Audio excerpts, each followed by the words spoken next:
Flooded, a Katrina story by Catherine Rogers, illustrated by Ralph Voltz.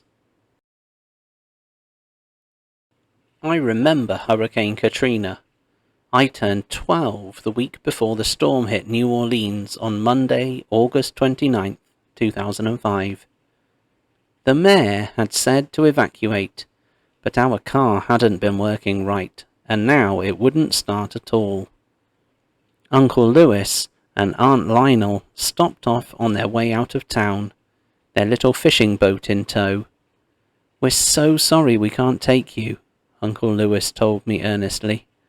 "With Lisa, Rolanda, and Meemaw, that's 5 of us already." "Plus the cat," my cousin Lisa chimed in. Everyone piled out of the car and exchanged hugs. Aunt Lionel put an arm around me and whispered, "I hope it blows right past." Dad said, "We'll be brave." "Get in touch if things look bad," Uncle Lewis said. "I can come back." I wasn't scared. Most years hurricanes came and went and it was no big deal. For a kid, preparing for a hurricane was exciting. Grocery stores and gas stations had long lines of people hurrying to buy supplies and fuel. At home, we put sandbags on the porches to stop water from coming in under the doors. Sometimes, when the city pumps couldn't drain storm water fast enough, our street flooded. We'd had water in the house twice. We moved Meemaw's quilts onto a high shelf and stowed the patio chairs in the carport so they wouldn't blow around. Last, Dad pulled down the attic stairs, climbed up, and set a hatchet on the floor inside. "What's that for?" I asked, although I knew the hatchet is a local tradition. The water can rise so fast that you have to escape into the attic. You use the hatchet to chop your way out after the storm. I knew stories about people doing that after Hurricane Betsy. I remember lying in bed before dawn, listening to Katrina's rain, thunder, and wind, too excited and too scared to sleep. When I heard Dad making coffee, I got up.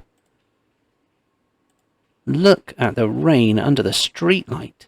It's blowing every direction. Not just sideways and down," I exclaimed, watching from the window. Then the power went out, streetlight and all. We sat and ate breakfast in the dark, listening to the storm. "Do you think everything's okay?" I asked uneasily. "You worried, Desiree?" "Me too. What do we do when we're scared?" I smiled at him and raised a big, tight fist. I said out loud, "Brave." We fist bumped. "That's right, Dee. Be brave and we'll be okay." After the rain slowed to a drizzle, we went outside. The morning light was strange because the wind had torn the leaves off the trees. They were everywhere, swirling in the flooded street. Dad said, "The rain's stopping. The street ought to drain soon." "When will the power come back on?" I asked. "Dunno, Desiree. Gotta have patience," Dad said. Inside, I used Dad's laptop to check the news. Reporters said we'd dodged the bullet. I emailed Lisa and Rolanda to tell them about the storm. I said it had been scary, but we figured things looked okay now. "Desiree, you'll drain the battery," Dad said. I shut down the computer and went outside again. "Dad, come look."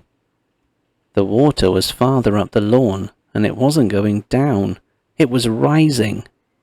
Soon it reached the porches, then the sandbags. Inside we hurried to stack furniture and move photo albums and other treasures to the attic. The sandbags weren't enough though. Water started coming in around the baseboards and was rising fast. When the water was knee-deep inside, Dad tried to call 911. Over and over he tried. He tried Uncle Lewis too, but never got a signal. He turned off the phone to save the battery. "It's up to us," he said. He gave me a serious look, then held up a fist. I shakily uttered, "Brave," and we bumped fists. The water kept rising. "Should we go into the attic now?" I asked. "No point in chopping our way out if we can walk out. I bet we can get to the interstate." What we didn't know was that the river levees and city pumps had failed, and New Orleans was flooding. The hurricane had pushed water from the Gulf of Mexico into the river, and now the river was pouring into the city. We filled a backpack with water bottles and granola bars and stuffed dry clothes and shoes in big black trash bags.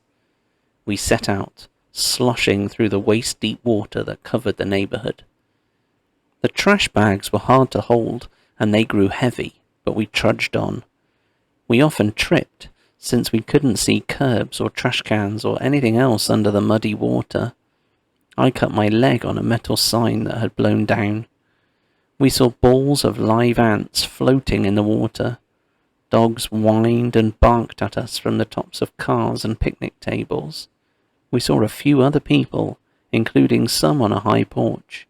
We waved at them, and some far away paddling kayaks.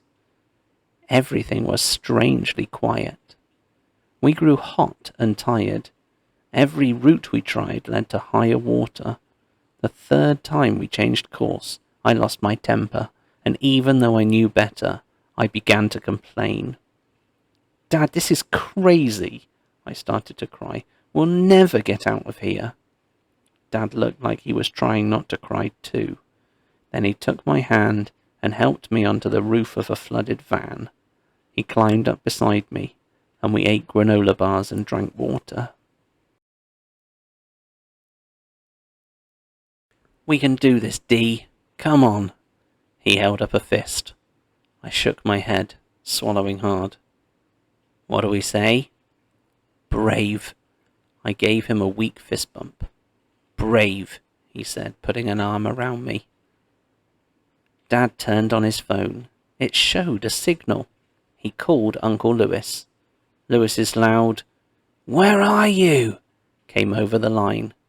"We're okay, but everything is flooded," Dad began.